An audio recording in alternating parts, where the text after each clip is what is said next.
Allahu Allahu Allahu Allah. Ya. Terima kasih yang pertama sekali, yaitu tentang masalah orang yang karena harta yang adanya cukup untuk duanya kerja wajib tapi treatment, tapi akhirnya dia setor umrah dan melakukan ibadah umrah. Yang hukum umrah yang kadanya berarti sah dan berarti tahu wajib wajibnya golong gugur.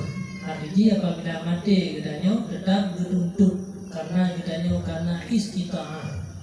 Karena istita'ah haji umrah diikut kepada istita'ah haji. Artinya menyoleh katanya setor ke haji umrah mungkin karena umrahnya diikut hak haji. Jadi makanya kewajiban bagi katanya yang pertama adalah untuk menyetor haji ilaih.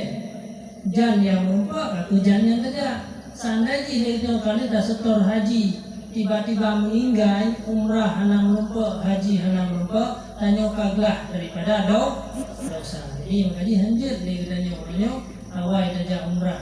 Artinya peng tak setor hanya untuk umrah sementara tak tinggalkan. Cuman hana piwa pun dajak dia umrah. Tengok katanya pengan dajak wajibnya dia, tapi harus diingat apabila hana sempat dajak wajib sampai mati katanya peng hana de tanya dalam keadaan berdosa. Jadi mana hukumnya? Jadi harus katanya dahulukan haji le.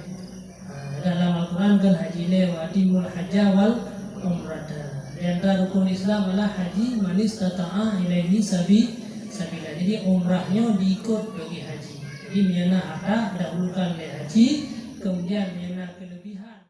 Syukran ya Rabbi, syukran.